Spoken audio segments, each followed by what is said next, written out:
Good evening, everyone. Welcome back to Tisa's presentation event.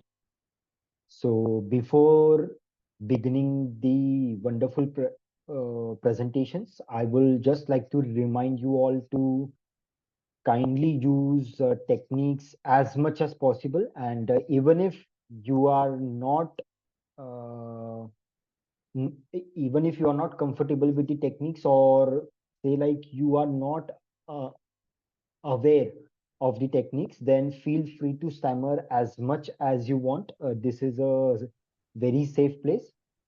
And before beginning the presentation, let us have a very small round of introduction, starting with Mr. Rahul. धन्यवाद Sohil sir और अ, आपने इतने अच्छा presentation के लिए जो है मौका दिया उसके लिए आपका धन्यवाद।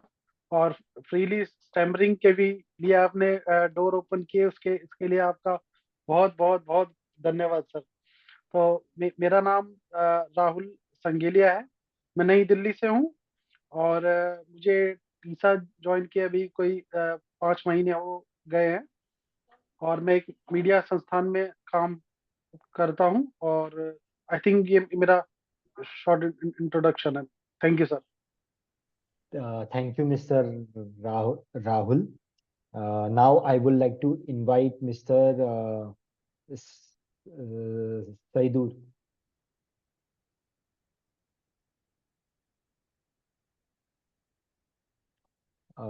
Mr. Saidur रहमान, क्या आपको मेरी आवाज सुनाई दे रही है? आई गेस उनके साइड से कोई नेटवर्क इशू है। So going so now I would like to invite Mr Sanjay Ojha.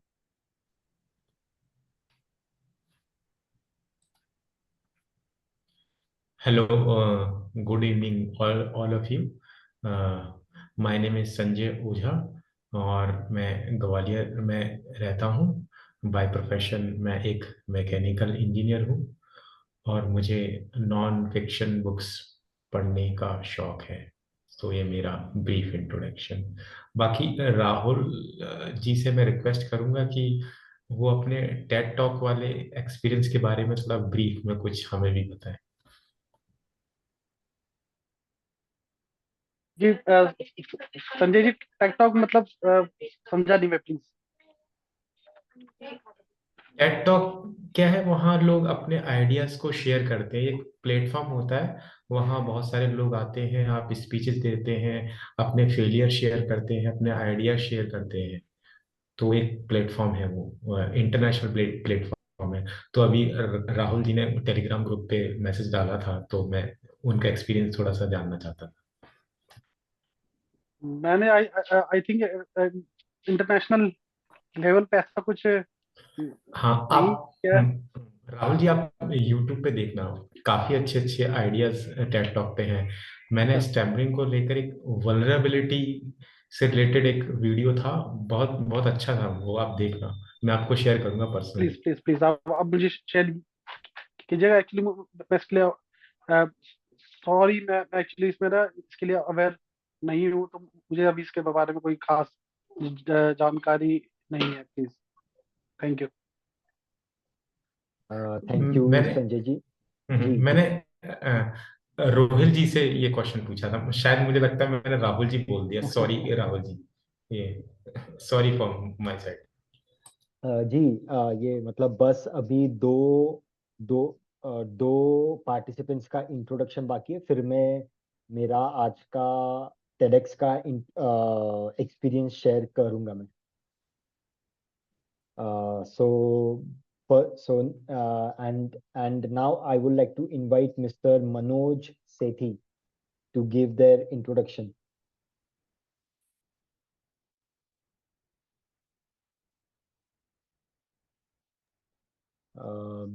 Mr.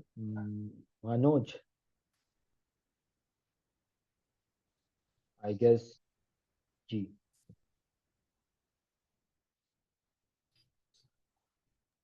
Manoj ji, आपका माइक म्यूट पे है,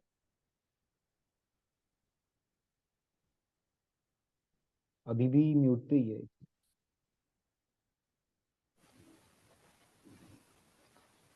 Can you hear me now? Yes yes. Okay, great. So hi all.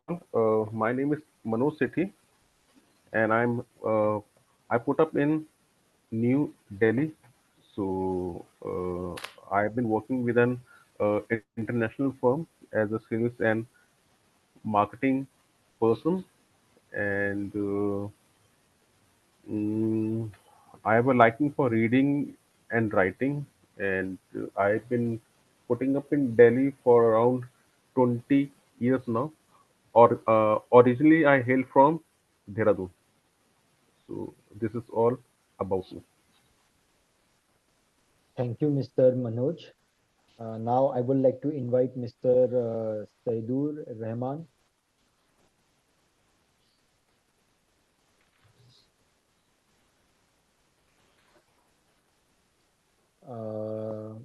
Mister Saidur, I guess आपके side से कोई network problem है। I will recommend कि आप ये मीटिंग लीव करके आप फिर से ज्वाइन कीजिए। No no, you are not audible. Okay. Yeah, so coming back to my experience of TEDx. So basically मैंने फर्स्ट टाइम एज अ मैंने फर्स्ट टाइम उसे as a live audience attend किया। And and like मतलब जैसे ही आप campus में enter करते हो, लाइक मतलब जहाँ पे भी TEDx का इवेंट है, एक एक काफी पॉजिटिव सी वाइब फील होती है। एंड एंड अगर आप टेडेक्स का पास के लिए जाते हो, आई मीन अगर आप टेडेक्स के इवेंट के लिए जाते हो, so then you get to network with like minded people. Like वहाँ पे सभी लोग इसके लिए ही आते हैं ताकि वो समझ सके कि अभी मतलब मार्केट का फ्यूचर ट्रेंड क्या है। Like when I am speaking about market, like it is about each and everything, whether it is technology, designing, and eh, eh, and entertainment. सो एक बहुत ही पॉजिटिव और हेल्पफुल वाइब होती है। एंड मैं तो यही बोलूंगा कि सभी ने TEDx इवेंट को लाइव ही अटेंड करना चाहिए। एंड बाकी आप लोग तो मतलब काफी बड़े मेट्रो सिटीज में हो, तो मतलब वहाँ पे ये काफी प्रचलित है। एंड तो या आई विल डेफिनेटली रेकमेंड कि you all should be there. तो एक बहुत ही positive vibe and positive energy होती है। मिस्टर सैदूर, आप अभी भी ऑडिबल नहीं हो। मे बी एक बार आप आपके माइक सेटिंग्स एक बार चेक कीजिए। तो till that time we will begin with the presentation. So within Mr. Manoj and Mr. Rahul, who would like to go first?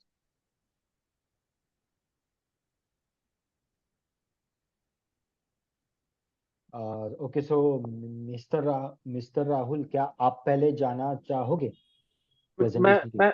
मैं एक्चुअली मैं चाहूंगा कि मनोज जी सीनियर हैं और वो टीसा में भी काफी पहले से है, तो मुझे जो है सीनियर का जो है बेनिफिट मिलना चाहिए कि अगर वो जब वो अपने प्रेजेंटेशन करेंगे तो फिर मुझे जो है थोड़ा सा कहाँ वो बोलना चाहिए कहाँ पर नहीं, तो मुझे उसका थोड़ा सा अंदाजा हो जाएगा।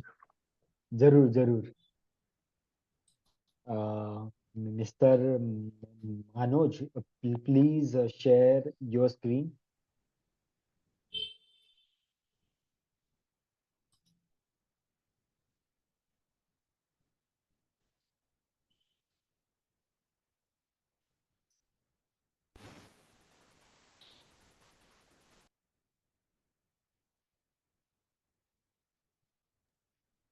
Mr. Manoj, uh, please Yeah. share your screen. Can you can you hear my voice? Yeah, yes, yes, loud and clear.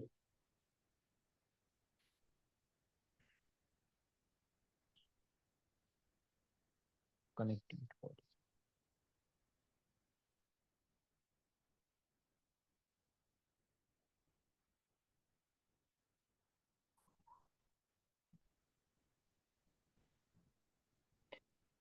Yeah, and sorry to interrupt you.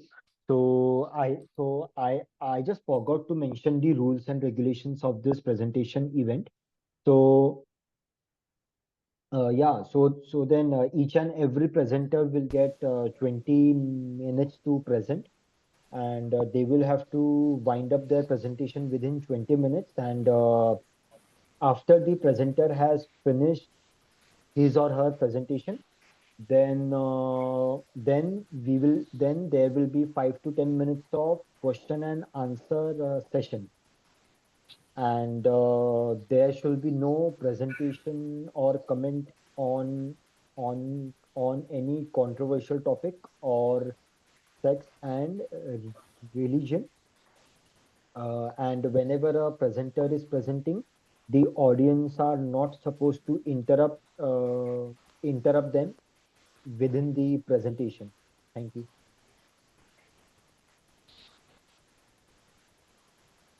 Rohit, I just want to know. I just want to confirm whether you all can see my screen. Yes, yes, we It's can. okay. Great, great. So, good evening, all. My name is Manoj Sithi, and this evening I will give you a presentation on the topic how to make math more enjoyable to kids. Uh, Friends, as we all know that math is a quite a difficult and boring subject to most of the students, and they don't have the liking for the subject because of the obvious reason that in schools from the very formative ages the subject has been not taught in a way as it should be. So, as you can see, my first slide, let's talk about introduction. Now, how we can introduce math as a joy subject. So, importance of joyful mathematics for children is a need of the hour. So, as we know that in today's world, mathematics is a subject with most of the students they don't like it, and they find it quite challenging. And reason is the same. The reason is the same because the subject has not been taught them in a very fun way. So I guess if we teach students the subject in a very interactive and a captivating way, so I guess uh, teachers they would be able to ignite that liking for numbers and equation in young minds, because whenever you talk to child and talk them about the subject, they just try to run away from this subject owing to the fact because they fear numbers and big and lethargic equations. So let's me share some of the things which I think that which are quite pertinent and important for today's kids. So, friends, as my first slide says that it's very much important to understand the mindset of children. So if you want to inculcate uh, mathematics in young minds, it's very much important to understand their mindset, because until and unless we just know what they think and what the kind of mindset they have, so I guess it's very much important if you want to dispel that fear and hesitation from their mind. So I guess we can create a positive and a supporting learning environment. So by introducing the real life application, and by doing this, we can incorporate the hands-on activities. We can introduce games, and we can introduce such interactive things so that the child they can be much more attracted toward the subject. So it's very much important that we create such a healthy and a supporting environment so that the child they can instantaneously they will develop the liking for the subject. So how can we do that? We can do this by cultivating curiosity through interactive and learning experiences. So what does that mean? That means that we can incorporate few methods which can really help the child to develop the liking for the subject, which means that we can incorporate the hands-on activity, we can incorporate the games, we can give them a real life application so that child could relate the topic or relate the subject with the real life things. Because most of the time what happens, the child they think okay, because they're going through the boring equations or numbers, big numbers, but they don't feel like any connection of those numbers with the real life world. So it is very much important for the educators so that they could make those equations, those big number linked with the uh, real life world. So in that way, what they can do, the teachers or the educators, they can make that subject or topic quite engaging, and the child would be able to relate with those things. So I guess this approach will encourage very active participation and exploration and the problem solving, and it will foster a love for maths and pave the path for a joyful learning.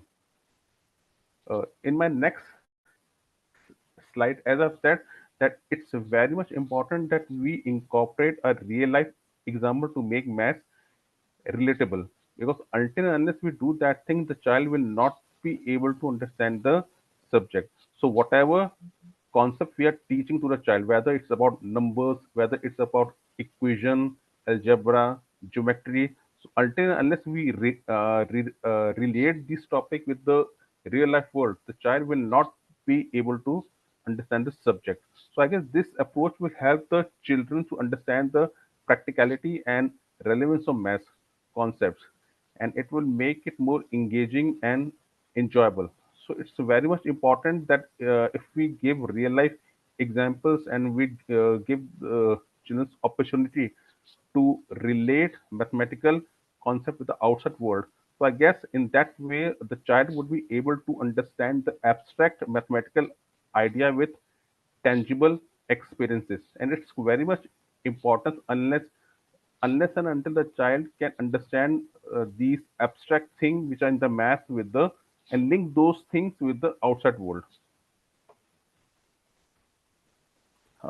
My next slide it talks about the fostering a positive learning environment for children.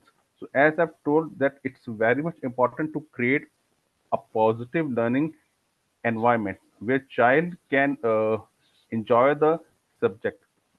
In that way, what we can do, we can incorporate, as I said, a hands-on activity. Like the child, uh, it's doing those things with the child is doing that thing easily, and at the same time, the child is encouraged to collaborate with his friends, and with the help of the teacher, they are able to engage with the subject. So I guess a positive learning environment is imperative, not only to enhance the mathematical skill, but it can also boost confidence and it can boost creativity and the love for the learning. My next slide it talks about engaging children through the games and puzzle. I guess these activities, if we incorporate games and puzzled into the difficult subject like math, I guess it will make the subject more joyful and interesting. So I guess in this way, games and puzzles, they can provide an opportunity for an active learning, and it will encourage uh, uh, critical thinking, and it will foster a sense of accomplishment. A child will like, because nowadays we see that the children, they are much more into games and the into fun activities.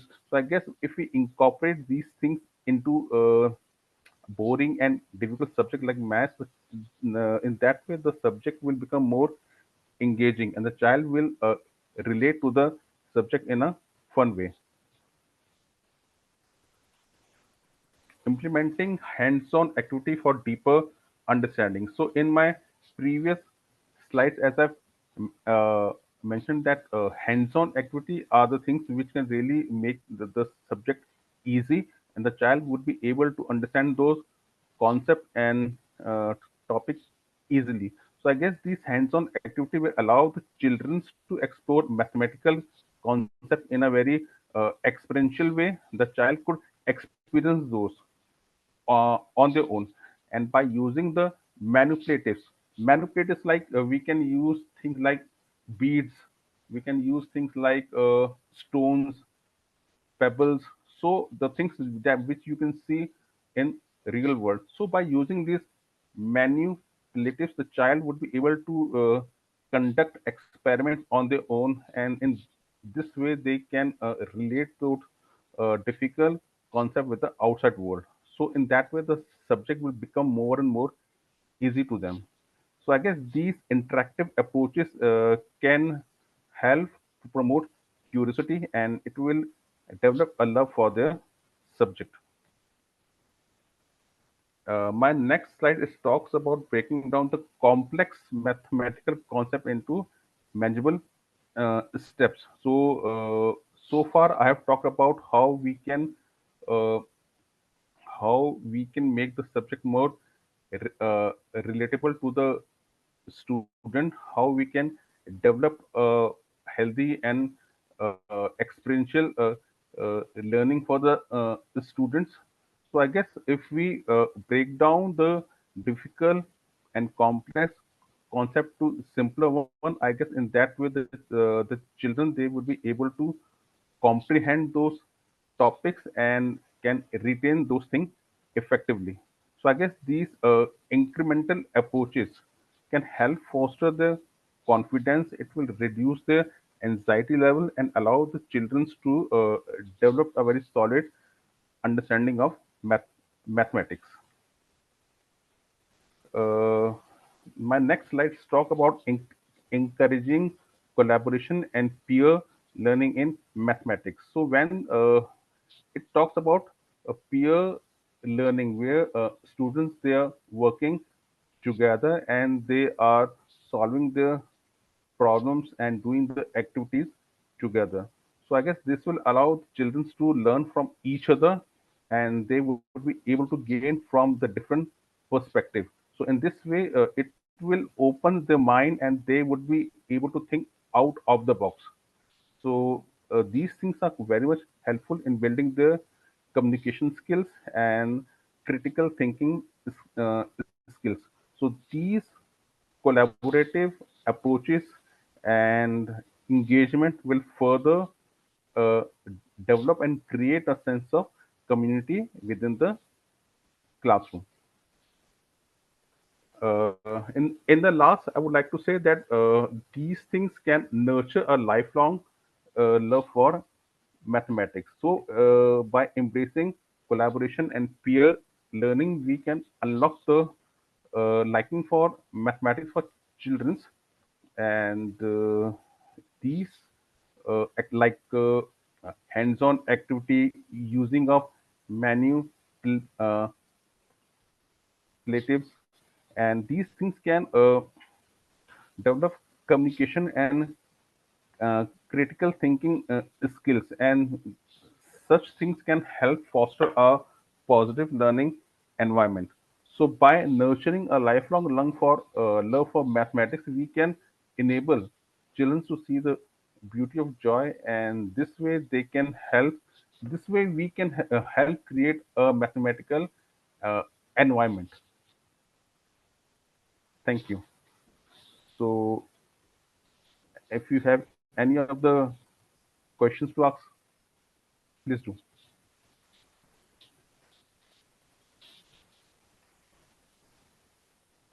Uh, I I have one question to ask. So before I ask the question, it was a very simplified and yeah, so it was a pretty simplified presentation, and you explained it very well. So so my question is that see, like now the technology is playing a pretty important role. And we all know that the automation will be in each and every field, and for automation, mathematics is pretty important. And when and especially when I was in my school, so I used to always so I always had a doubt that why are we studying this calculus and all these things. But now I am able to understand the importance of it. So according to you, like how will you able to tell the college students the importance of mathematics in like whenever I am asking the importance of mathematics, so the concept of mathematics like calculus, linear algebra, linear equation. So then how will you tell them the importance of it in the real life scene, like scenario, I am not asking for any scientific definition, but just a general, uh, but just on a general scenario. Yeah. So in this way, I can just say, because if a child, if a student, if he or she is already in a college, so they just know the benefit of mathematics. So my emphasis really on the children who are very young, who like shy away from the subject, and they don't have that kind of a fondness or liking for the mathematics.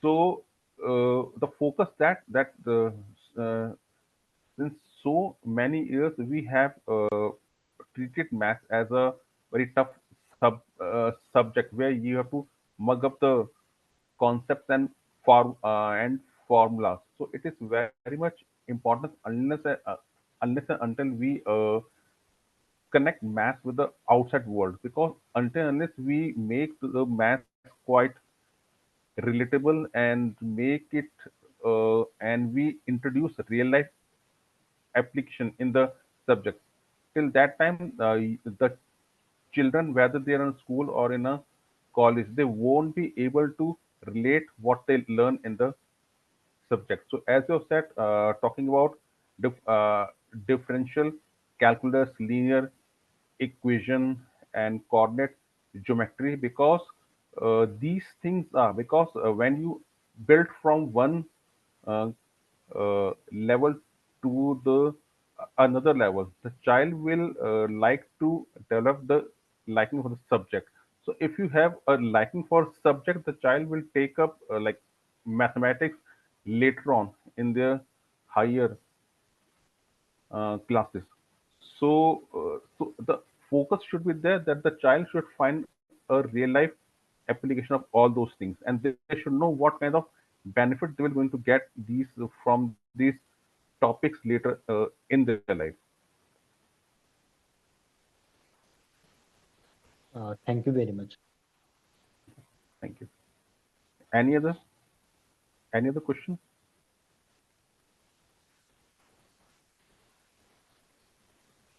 Mr. Sanjay wants to ask something. Yeah. Manoj ji को पहले मैं congratulate करना चाहूँगा कि उनने अपना presentation काफ़ी अच्छे से दिया, और मेरा सवाल ये है कि कभी कभी होता है कि बहुत अर्ली एज में, जैसे 6, 7, 8 में बच्चों को डर बैठ जाता है मैथमेटिक्स को लेकर कि वो अच्छे नहीं है या वो मैथमेटिक्स में एक्सेल नहीं कर सकते। तो उस डर को कैसे दूर किया जाए, मनोज जी? संजय जी, जैसे जैसे क्योंकि मैंने बताया था अपने प्रेजेंटेशन में कि डर को दूर करने का सबसे इम्पोर्टेंट तरीका यही है कि you have to make the subject, you have to teach the subject in a very fun way, fun in a lighter way. And if you incorporate things, जैसे कि हम चीज़ें फन, पजल्स, गेम्स, अगर हम फन गेम्स, पजल और इंटरैक्टिविटीज, अगर हम ये सब चीजें अगर सब्जेक्ट में अगर इंट्रोड्यूस करेंगे तो आई गेस सब्जेक्ट वो काफी सिंप्लीफाई हो जाएगा, और children they will develop by and by, they will going to develop a liking for the subject.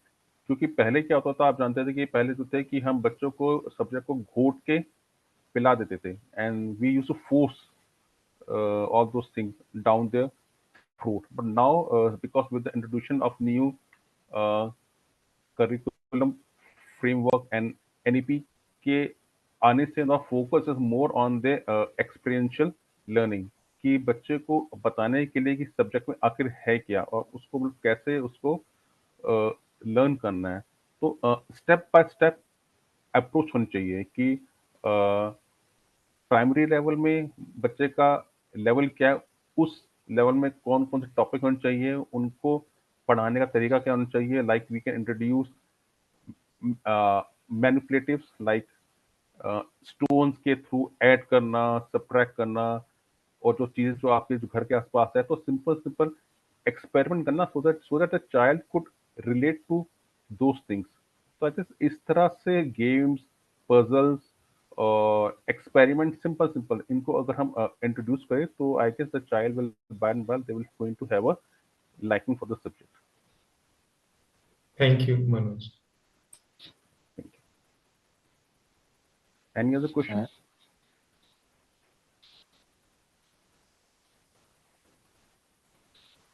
I guess that was all. And before moving on to the next presentation, so we have four new members in this presentation event. So I will request each one of them to kindly give a small introduction of them, and also once again a small reminder: don't hesitate to stammer freely, and अगर आपको techniques आती है so be free to use the techniques. So starting with Mr Nirmal.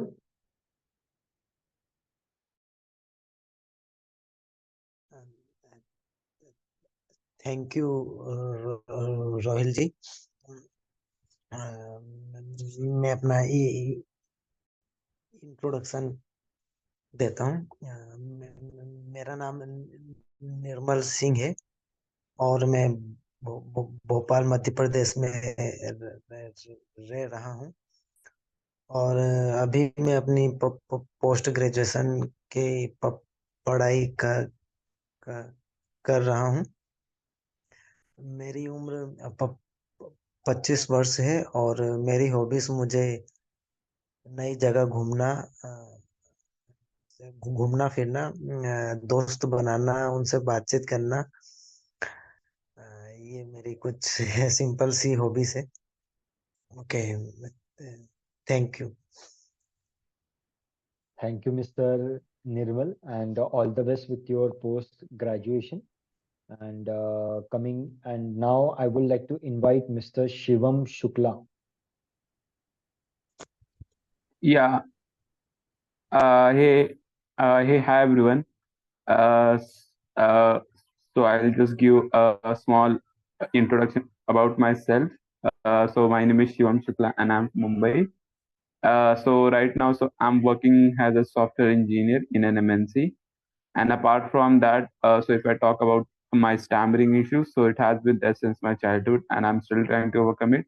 And talking about my Tisa journey, so I have been associated with Tisa, I believe, from last 4 to 5 months to practice a launch and to practice a moves. So yeah, That was my short introduction. Thank you, Mr. Thank you, everyone. Shivam. Now I would like to invite Thank you, Raj. Mr. Harun.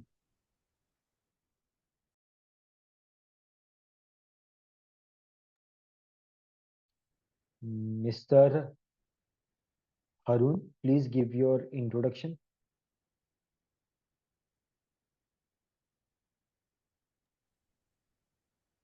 Harun ji is on mute.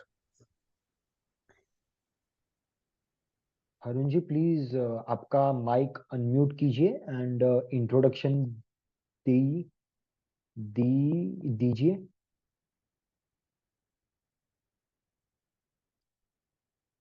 I guess there's some network issue from his side. Okay, so we will begin with the presentation, and our next presenter is Mr. Rahul Sangalia. धन्यवाद Rohail sir, और धन्यवाद आपने फिर से याद दिलाया कि मैं खुल के हकला सकता हूँ. और अच्छा, तो सेठी जी ने काफी, मुझे लगा कि उनसे कुछ टिप्स मिलेगी, पर उन्होंने, अब मैं अपनी प्रेजेंटेशन जो है उसको बताना थोड़ा सा टफ सा लग रहा है. खैर, तो मैं थोड़ा सा आप लोगों को जो है इमेजिन करने के लिए कहूंगा कि आप जब कभी आपने आजकल में मेट्रो में ट्रैवल किया हो, तो आप लोगों ने देखा होगा कि लोग फोन पर लगे हुए हैं, कुछ कुछ कोई गाना सुन रहे हैं या कुछ पढ़ रहे हैं. तो सोचे अगर वो सभी लोग वो सब चीजें छोड़ करके आपकी लाइफ में इंटरफेयर करने लग जाए, तो लाइफ बड़ी मुश्किल हो जाए. जीना जो है बड़ा मुश्किल हो जाएगा. तो ऐसे में जो है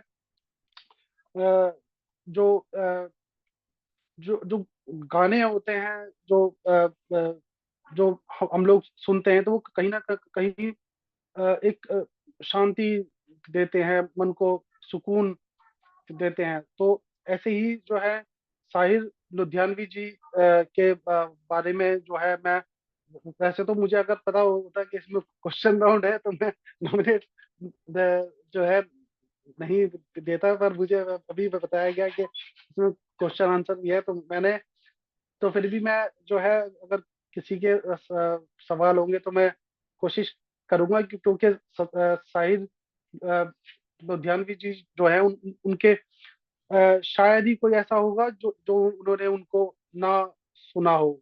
तो उनका एक वैसे तो उनके बहुत सारे जो है प्रकाश है उनका. तो अगर एक प्रेम की तरफ चलेंगे, तो उनका एक बहुत फेमस गाना रहा है, मतलब जो जो उन्होंने लिखी, वो था कभी कभी मेरे दिल में ख्याल आता है. तो ये एक्चुअली में उन्होंने लिखी थी जब जब वो कॉलेज में पढ़ा करते थे. तो उनकी उनको प्रेम हो गया था एक सिख लड़की से.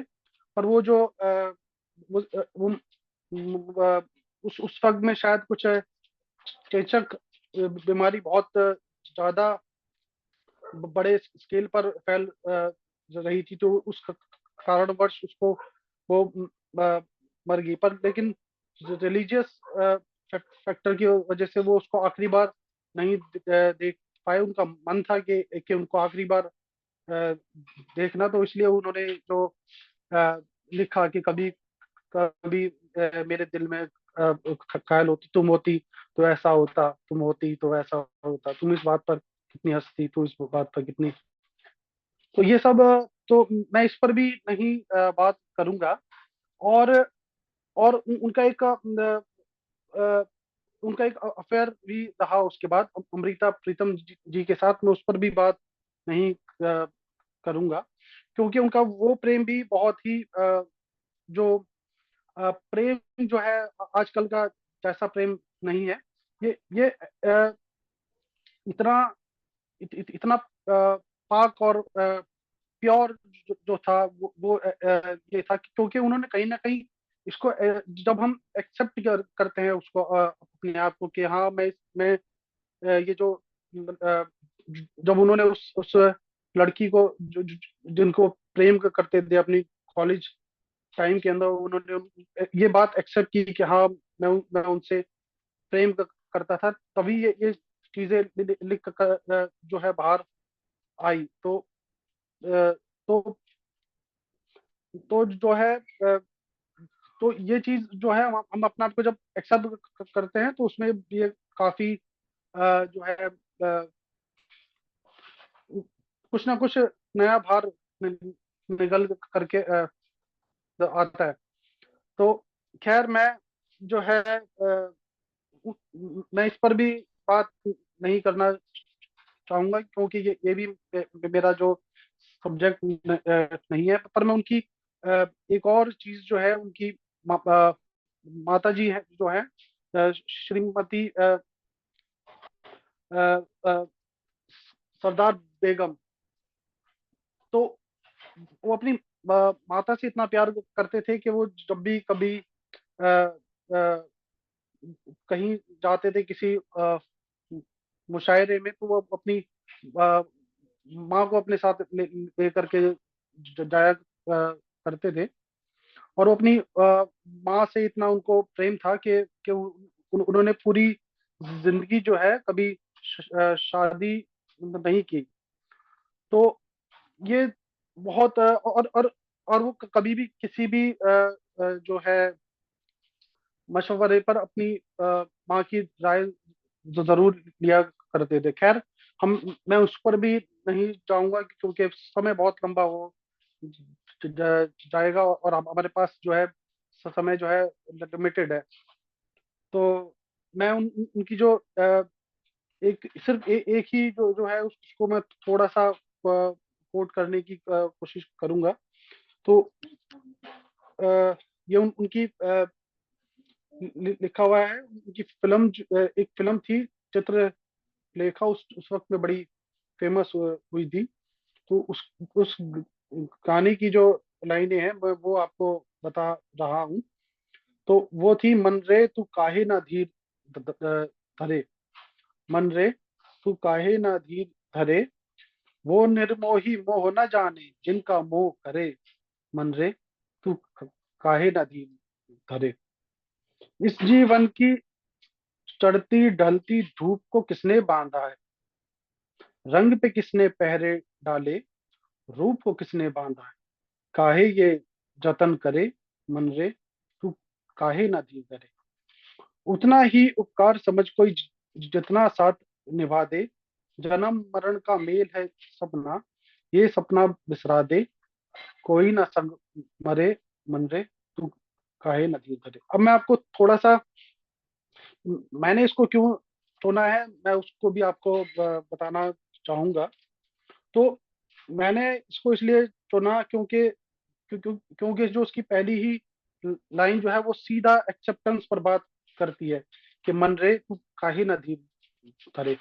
जब हम मन रे तू काहे ना धीर धरे, वो निर्मोही मोह ना जाने जिनका मोह तू करे।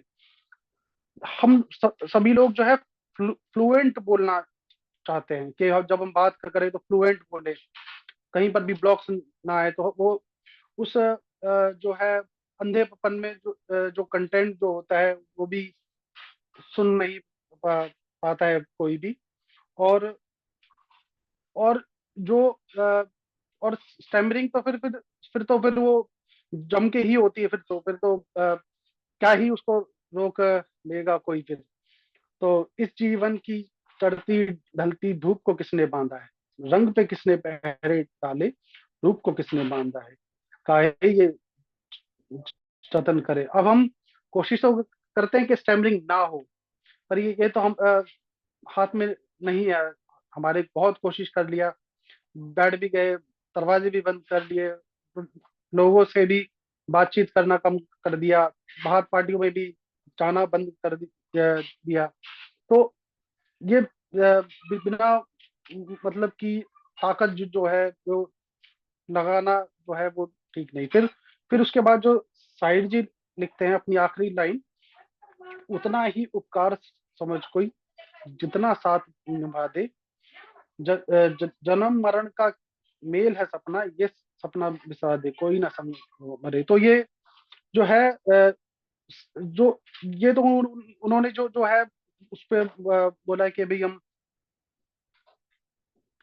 कि जितना अ, हमें ये कोशिश करनी चाहिए कि कहीं ना कहीं जो है उसके जो जो हमारे हिसाब से हर स्टैमर एक सा नहीं होता, तो जो जितना जो है जिस तरीके से बाउंसिंग से या प्रोलोंगेशन से जिस भी तरीके से बोल सकता है, हमें तो केवल अपनी बात को ही रखना है। और तो इसके अलावा मुझे लगता है मैं 20 मिनट ही जो है मैं क्योंकि मैंने आनंद फानन में ही मैंने बनाया है, तो मैं इसी के साथ इसको विराम दूंगा और थैंक यू दूंगा रोहिल सर का कि मैं उन्होंने मुझे बोलने का मौका।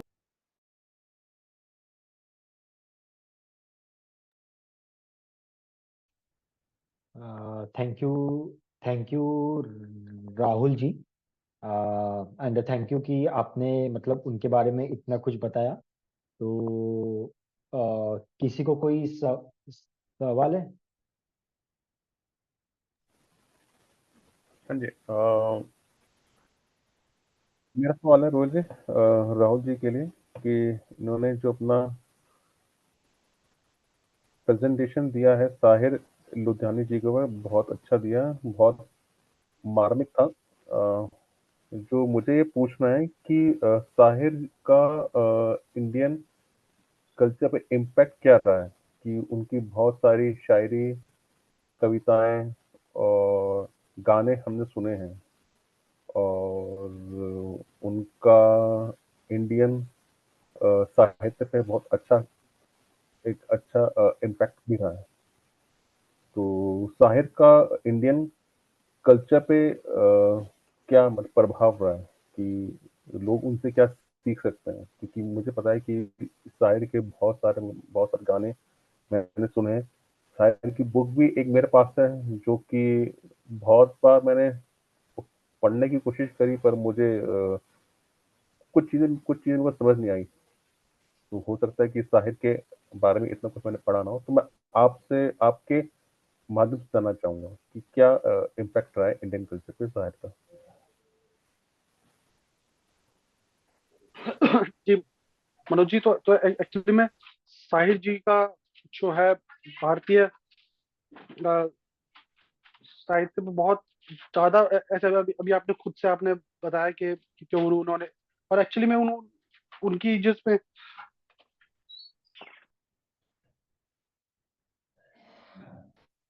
जी तो एक्चुअली में ये जो अभी मैंने आपको बताया है, तो ये भी उन्हीं की फिल्म है, चित्र लेखा। ये उसका जो वो था, ये क्या कहते हैं उसी मतलब लाइन का था। तो और एक मिनट, मैं आपको एक और उनका है।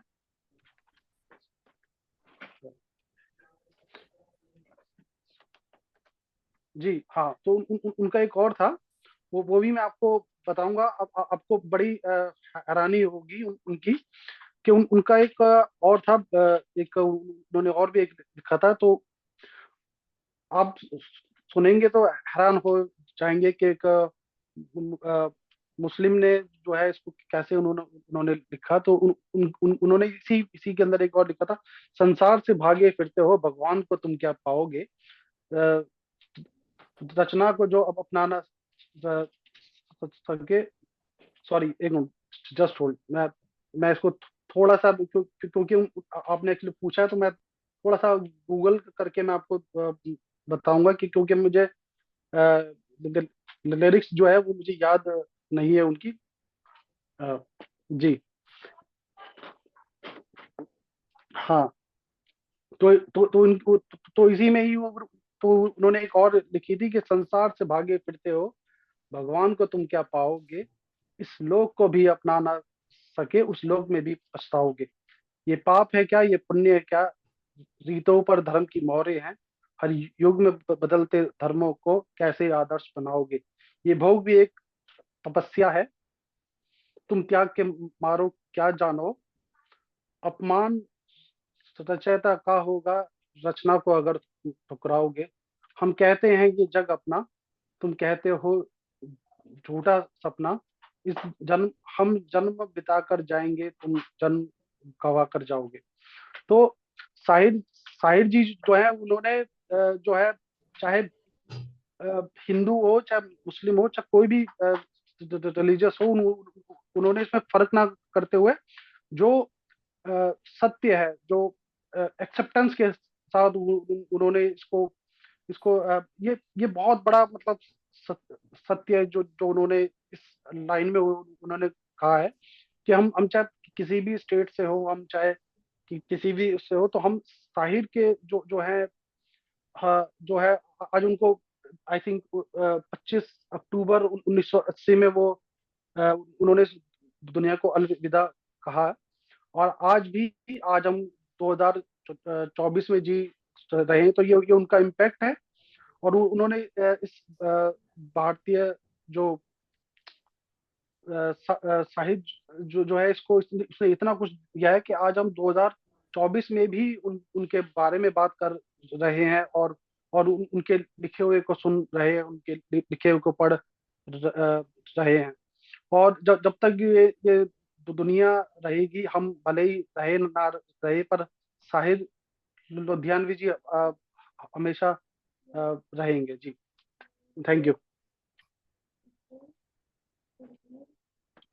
राहुल जी, मेरा भी एक छोटा सा सवाल है कि आपने साहिर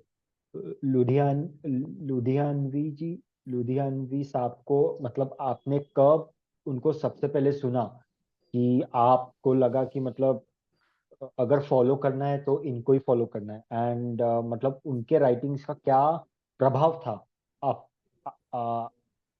आप पे? क्योंकि शायद ये क्योंकि शायद मतलब ये अपने देश की खासियत ही है कि मतलब भले आपने उनको देखा नहीं है, बट उनके सोच विचारों से आप काफी प्रभावित है। तो फिर मतलब ये जादू कब से आपने महसूस किया? जी रोहिल साहब, धन्यवाद। और अब मुझे तो एक्चुअली में जब मैंने अभी इनको 3-4 साल पहले ही सुना है। जब आप लोग क्वेश्चन करते हैं तो मैं डर भी जाता हूँ, क्योंकि मैंने इतना पढ़ा नहीं था।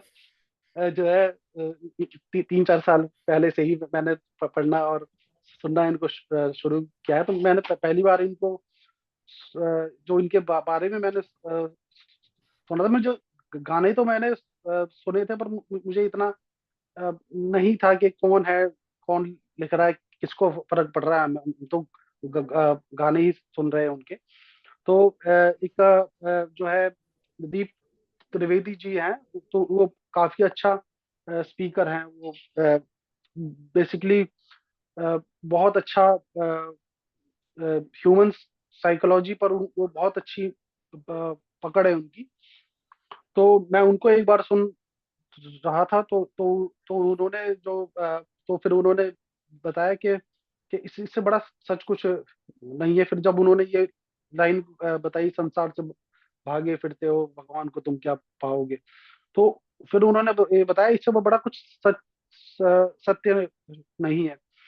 तो फिर उसके बाद मुझे अ, इच्छा हुई कि मतलब भारत में पैदा हुआ है ऐसा दिग्गज आदमी, तो उसके बारे में क्यों ना थोड़ा सा जाना जाए।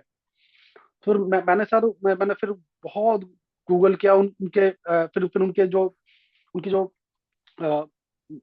अफेयर्स भी थे उसके बारे में भी पढ़ा। उनका स्कूल जो कॉलेज का जो फेयर था उसके बारे में भी पढ़ा। और मुझे सर, मुझे एक्चुअली में जो लगता है कि मैं वहां से जो है मैंने उनको फॉलो करना शुरू किया, क्योंकि जब हम सर हम क्या होता है कि जब हम अब लोगों के भी बीच में होते हैं, तो लोग जो जो है झूठ जो है कितना हंस करके बोल दे, तो पता तो चली जाता है कि आदमी झूठ बोल रहा है। लेकिन जो मन की बात होती है, मन से निकलती है, और जब वो कानों में पड़ती है, तो उसका इम्पैक्ट ये होता है कि उस आदमी ने जो उस वक्त लिखा था, वो आज भी हम सुन रहे हैं, आज भी हम पढ़ रहे हैं। तो सच जो होता है सर, वो काफी दिल को हम हमेशा अगर हम ऐसे, मैंने जो है सचिन सर को जब मैंने पहली बार देखा कॉन्फ्रेंस में, तो वो आदमी जब वो बोलता है तो वो सच बोलता है। तो उसकी बातों में एक सच्चाई आती है। वो जो स्पीच थेरेपिस्ट की तरह नहीं है कि वो 1500 रुपए के लिए आपको कुछ भी टोपी घुमा करके और जो है पैसे ऐंठ लिए। पर वो जो आदमी जब बात करता है, तो उसकी बातों में एक सच्चाई, उनके लिए रिस्पेक्ट जो है वो मन से बाहर आती है उनके लिए, कि हाँ यार, कि नहीं, ये जो बोल रहे हैं इनकी बात में दम है। ऐसे ही सर साहिर जी हैं, जब भी कुछ उन्होंने लिखा, एक्सेप्टेंस के साथ लिखा।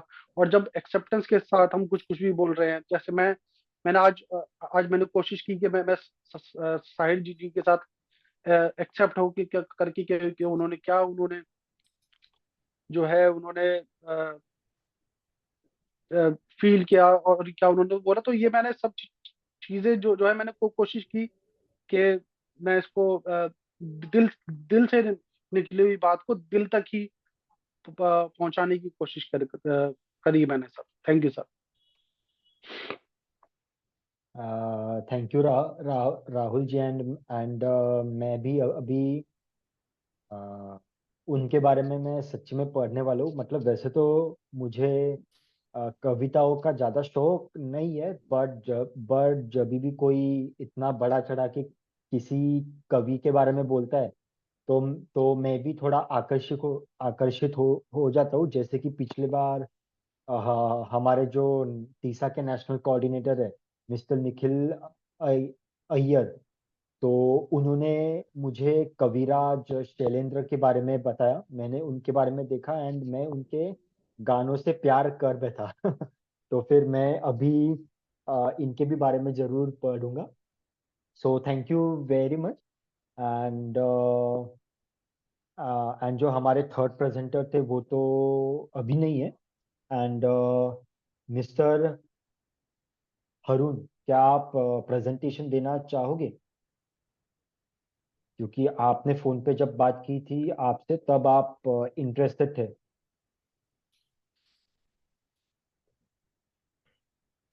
आई गेस मिस्टर हरुण का फिर से नेटवर्क इशू है।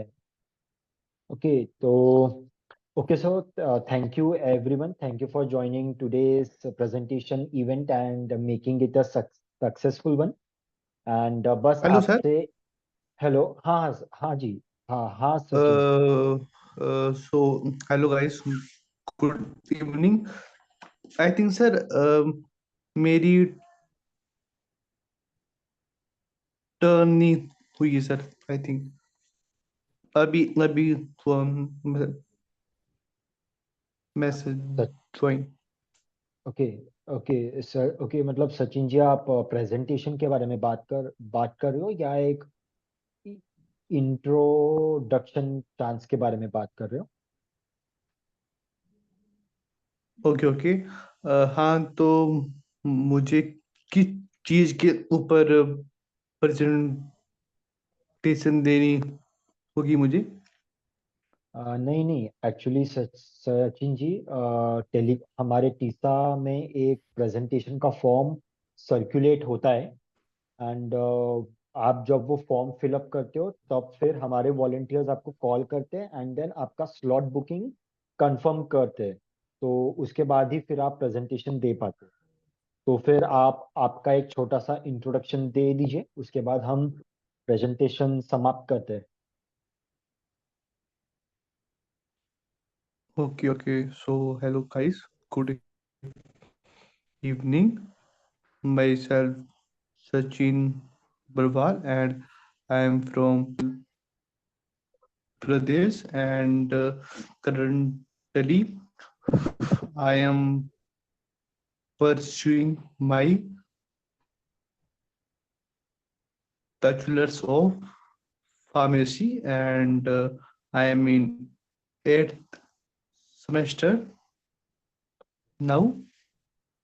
And my aim is to become a drug inspector. So it's all about me. Thank you very much, Mr. Sachin. So we are really eager to see your presentation skills, and please make sure to fill up the presentation forms next time Uh, whenever the forms can are you circulated. tell me how can I fill this form? Are you a part of TISA Telegram group? Ah, I think, ah, yes, I am. Okay. So so kindly check the group at least once or twice daily, and uh, uh, other than presentations, we have other activities as well. And on the next weekend, we we are planning to conduct TISA debate event. So please stay tuned. Yeah, Mr. Sanjay, Okay, sir. you want to Thank add you up something? for that. Rohit जी, मैं Hello. Rahul ji के presentation पे कुछ बोलना चाहता था। उनने अपना presentation Please, बहुत please. अच्छे से दिया, और मुझे लगता है कि गाने के बोल समझना भी एक स्किल है, और उसको एक्सेप्टेंस में समझना और स्टैमरिंग से लिंक करना, मतलब ये भी एक प्रकार की स्किल है। तो थैंक यू राहुल जी। और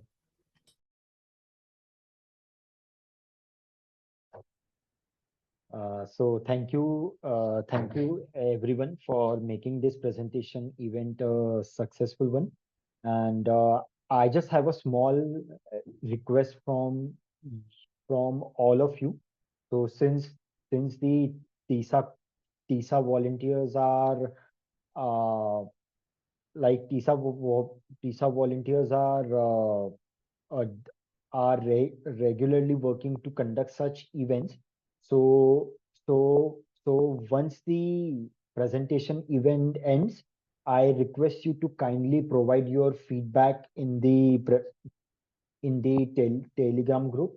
Uh, e Even though you had a negative experience in this event, feel free to share it. And if you had a positive experience, फिर तो पक्का ही शेयर कीजिए बिकॉज इससे तीसरा वॉलंटियर्स को भी काफी अच्छा लगता है. And please don't be name specific. just मतलब just because मैं ये होस्ट कर रहा हूँ, so that doesn't mean कि ये पूरा मैंने ही कराया है. So whenever you are mentioning about this uh, uh, about this or any other TISA event, kindly give the credit to the entire TISA volunteering team. So thank you, and I really hope that you had a wonderful time. Thank you, and goodbye. And until the next time, बस सिर्फ एक ही बात याद रखिए, हकलाओ मगर प्यार से. Thank you. जूझो मत अपने आप से। Thank you Sohil sir, freely stammering करवाने के लिए। एक्चुअली सर आपने फ्रीली स्टैमरिंग के लिए बोला, तो मुझे फील हुआ कि बहुत कम स्टैमरिंग हुई यहाँ पर। और आपने जब बोला कि टेक्निक का यूज करना है, तो मैंने टेक्निक का तो बीच बीच में काफी कम यूज किया, पर जब आपने बोला कि अगर आती है तो मतलब होने दो स्टैमरिंग, तो ये बोलने से स्टैमरिंग बहुत कम हुई सर। उसके लिए आपका बहुत बहुत धन्यवाद sir. Thank you so much sir. हम सभी यहाँ पे एक दूसरे से सीखने के लिए ही है, एंड हम सभी को साथ में आगे बढ़ना है एक दूसरे की मदद करके। एंड ये मैं डॉक्टर सचिन से ही सीखा हूँ। तो फिर मतलब मैं जो भी अप्लाई करता हूँ, तीसा में जितने भी मेरे मेंटोर्स हैं उनसे ही सीखता हूँ। तो थैंक यू।